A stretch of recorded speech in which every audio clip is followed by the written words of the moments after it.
오늘은 23년 12월 31일 마지막 주일, 마지막 날입니다.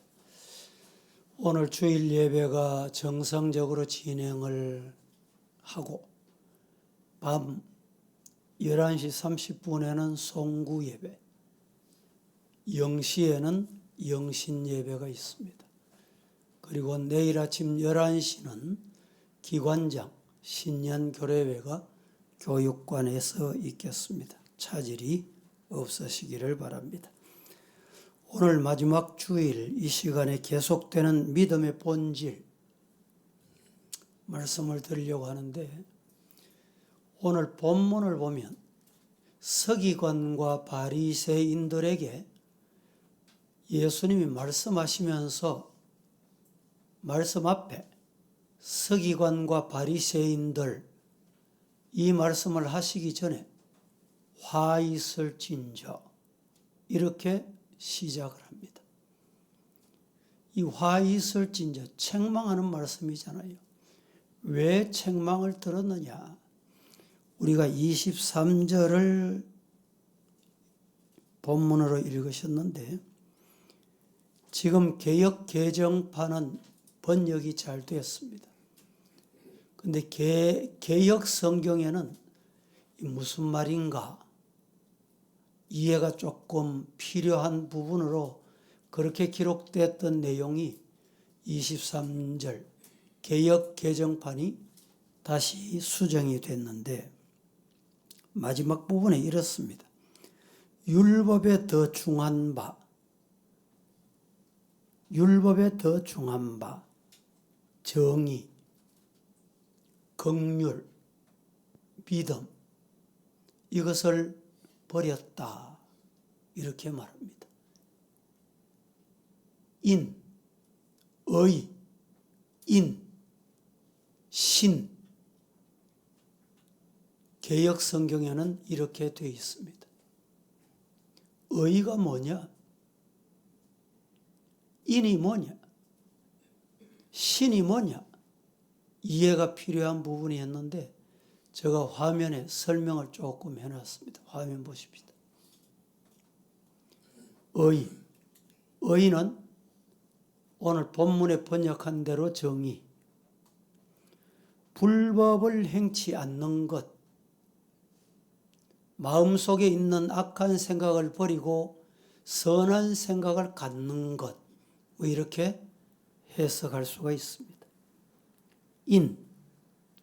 인은 오늘 개역 개정판에 긍휼 이렇게 번역을 해놨습니다.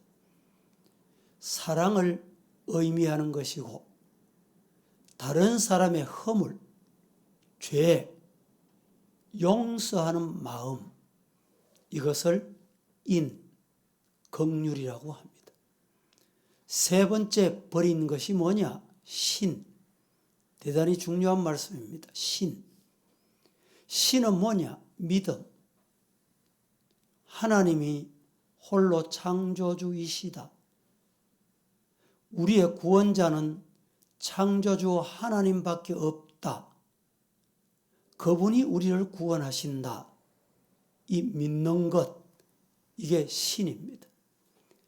이 바리새인들이 앞에서 말씀하신 박하, 회향, 근체 11조는 드리는데, 이 말은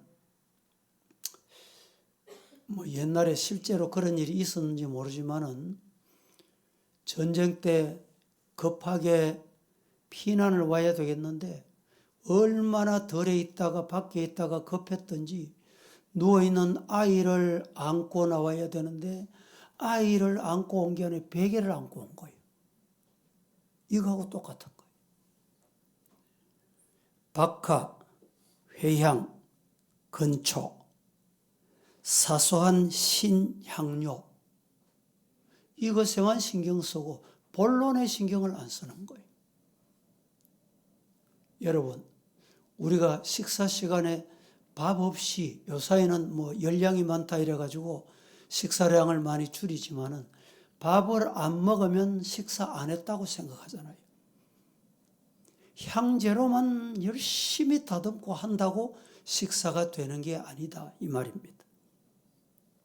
그래서 믿음의 본질은 첫째, 의, 인, 신을 버리면 안 된다. 믿음의 본질은 의, 인, 신 이것들을 버리면 어떤 경우도 믿음 생활한다고 말할 수 없다. 이 말씀을 합니다. 이 중요한 것을 버리고 겉으로만 신앙생활 잘하는 것처럼 행동하는 서기관 바리새인 서기관을 화이설진저 이렇게 책망하신 것은 오늘 우리들을 향해서 책망하시는 말씀이 아닌가 잘 살펴봐야 됩니다. 이 중요한 것을 버리고 겉으로만 신앙생활 하는 것처럼 행동해서는 안 된다 이 말입니다. 주님이 그들을 꾸짖을 수밖에 없었던 이유가 여기에 있습니다. 속하고 겉하고 다르다. 그래서 화 있다. 꾸중하신 것입니다. 모든 인간들의 죄를 없애기 위해서 하나님이 직접 예수 그리스도를 이 땅에 인간의 몸을 입으시고 말구유에 보내셨습니다. 그래서 그분이 십자가 지시고 우리 죄를 도말하신 것입니다. 누구든지 죄를 회개하면 예수의 피가 그의 죄를 씻고 하나님의 나라 영생으로 인도한다. 믿음이 있으면 겉과 속이 같아야 돼.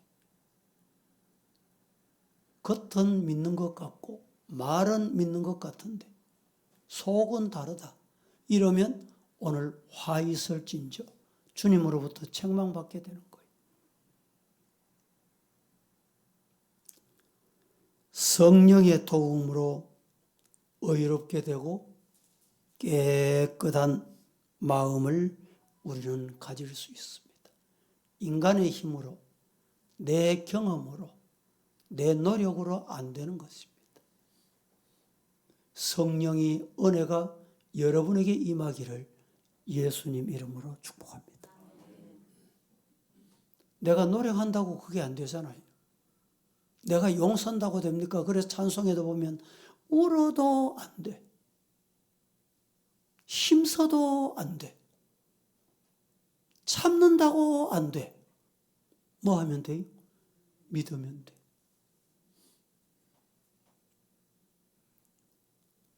예수님의 영이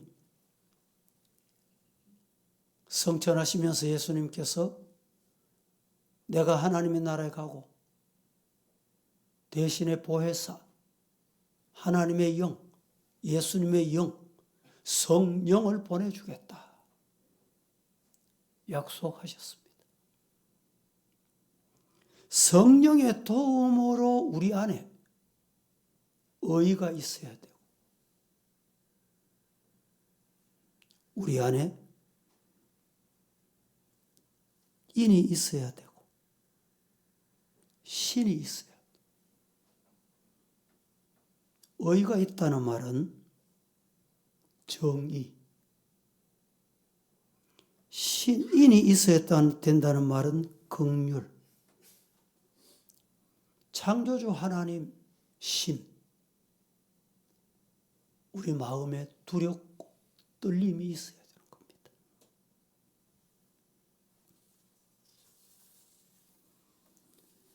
의와 인과 신을 이루기 위해서 우리가 용쓰고 힘쓰고 노력해야 됩니다. 그래서 선한 일에 힘쓰고 이웃의 허물을 덮어주고 한 분 하나님만 믿고 그 하나님만 의지하는 그것이 믿음입니다. 의와 인과 신을 이루는 것이 우리 신앙의 목표입니다. 목표. 모든 일에 예수님이 주인인 것을 인정하고 믿어야 합니다. 이것이 어느 날 갑자기 하루아침에 그냥 그렇게 되는 게 아니에요.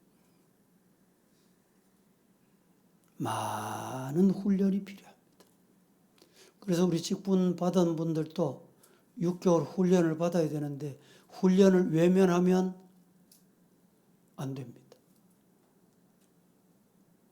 직분자가 내 경험 가지고 내 지식 가지고 섬기면 안 돼. 교회는 그렇게 섬기는 곳이 아닙니다.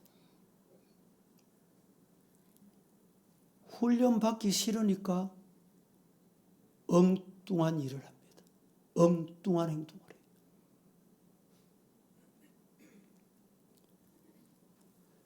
두 번째, 믿음의 본질은 몸, 마음, 정성을 바쳐서 예수님과 소통해야 됩니다.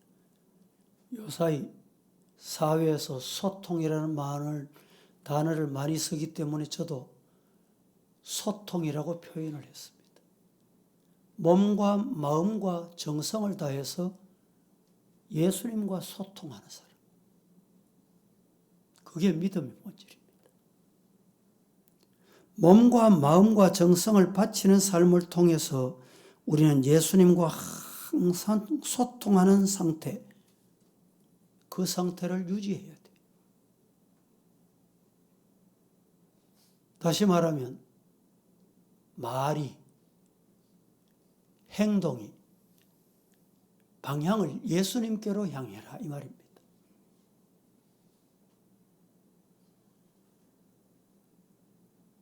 몸과 마음과 정성이 예수님께 향해 있다면 말이 예수님이 들으실 때 신실하구나. 그래, 몸과 마음과 정성이 같구나. 인정을 받는 거예요.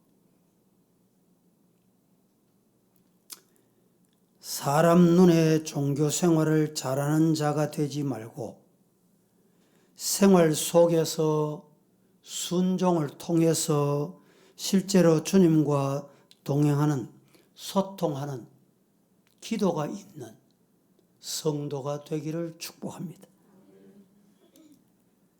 주일 예배 빠지지 않는다. 11조를 잘 드린다고 해서 믿음이 좋은 건 아닙니다. 속을 모르잖아요. 속을 몰라.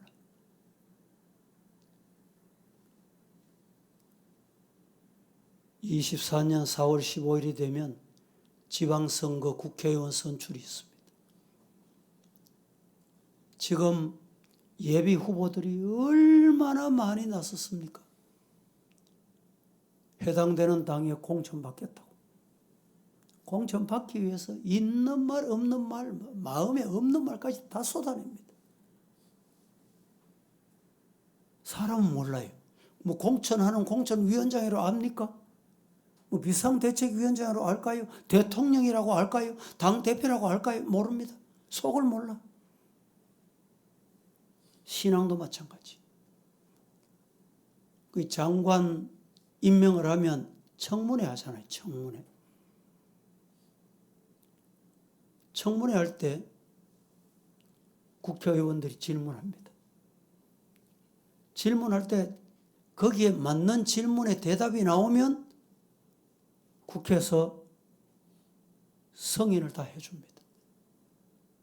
근데 맞는 말이 아니다 생각이 되면 국회에서 통과를 안 해줘. 통과 안 해줘도 대통령이 임명하도록 법이 돼 있잖아. 그런데 국회의원 마음에 맞는 말을 했다 할지라도 그 사람이 재직하면서 어디로 갈지는 아무도 몰라. 무슨 행동을 할지는 아무도 몰라. 왜? 속을 모르는 거예요. 우리 하나님은 겉과 속과 겉 아실까요? 모르실까요? 아십니다. 겉과 속이 같아야 예수님과 소통이 돼요.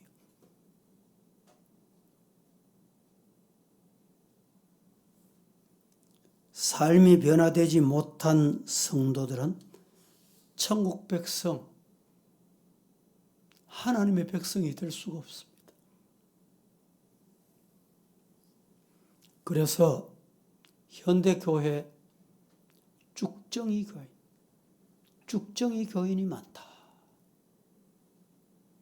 이 말은 헛믿은 사람이 많다. 헛믿음.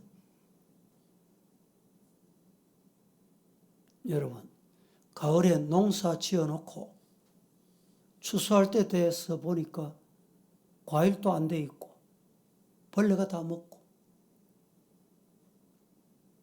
벼농사 추수하러 갔더니 쭉정이라. 얼마나 실망하겠습니까? 주인이 얼마나 실망할까요?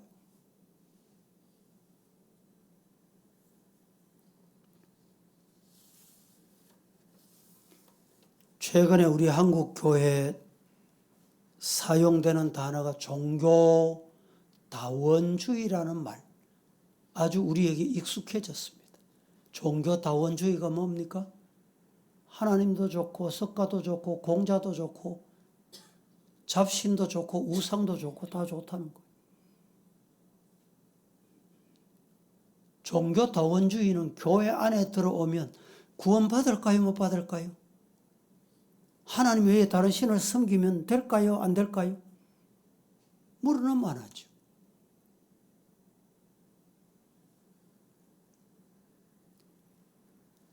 겉보기는 예수님을 따르는 것 같고 겉보기는 신앙생활을 하는 것 같은데 속이 하나님 아니라도 돼. 그건 아무도 몰라. 하나님은 아셔.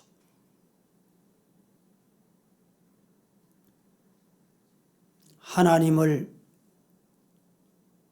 믿는 마음,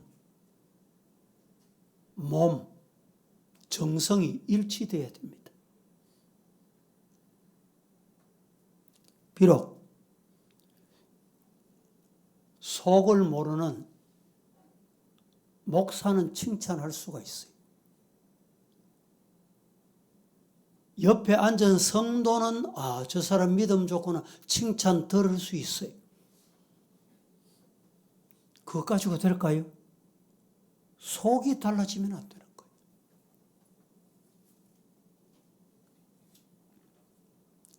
창세기 19장 24절에서 26절 한번 합독하겠습니다. 24절에서 26절 시작.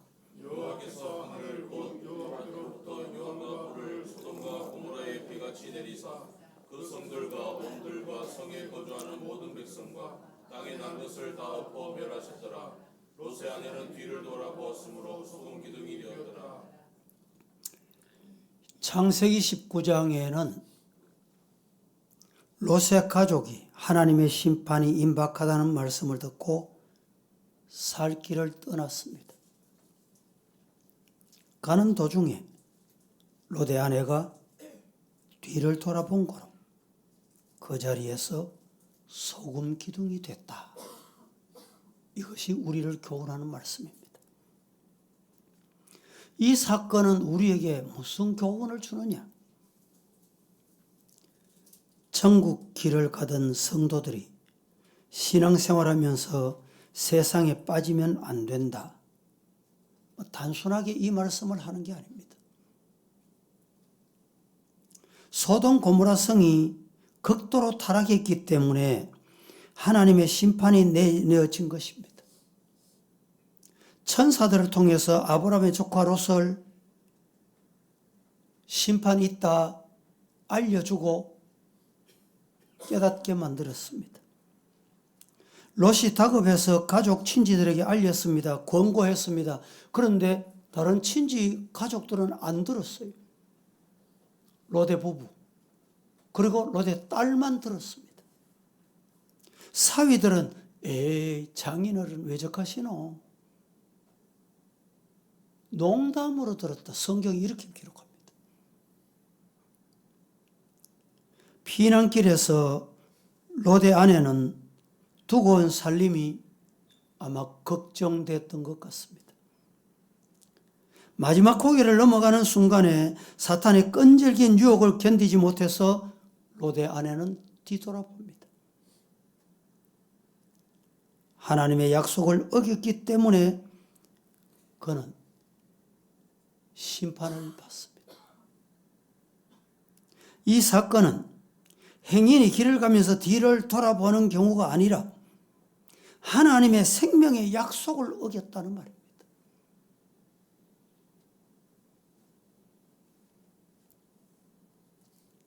우리가 전도하면 많은 사람들이 전도받고 예수를 믿기 시작합니다. 그러나 구원은 생명의 약속을 끝까지 지킬 때, 마음으로 지킬 때 이루어지는 것입니다. 롯의 아내도 멸망을 피하기 위해서 집을 나섰습니다. 그녀의 마음에 세상 것에 그대로 매여 있었던 것 같습니다.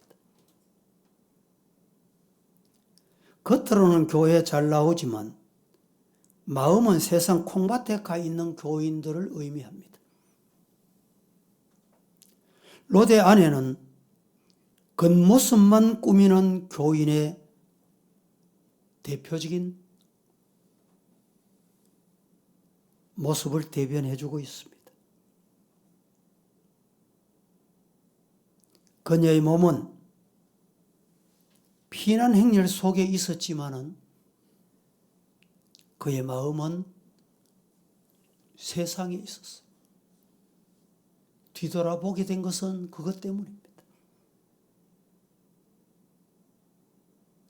많은 교인들이 열심히 예배 참여하지만 마음들은 세상을 추구하는 경우가 많습니다. 몸과 마음이 함께 주님께로 향하는 성도 되시기를 예수님 이름으로 축복합니다. 그게 진짜입니다. 기도하겠습니다. 거룩하신 하나님, 오늘 또 23년 12월 마지막 주일, 마지막 날 하나님 앞에 나와서 말씀을 받고 의와 인과 신을 버리고 신앙생활 잘하는 듯 이렇게 살아왔던 우리의 모습이었다면 이것을 결코 버리면 안 된다는 것을 깨닫고 말씀을 받았으니 받은 말씀이 내 마음에 잘 박히어진 목과 같이 생명의 양식이 되게 하옵소서. 하나님만이 창조주, 하나님만이 우리를 구원하심을 믿고 그 하나님만 섬기는 삶이 되게 하옵소서. 예수님의 이름으로 기도합니다. 아멘.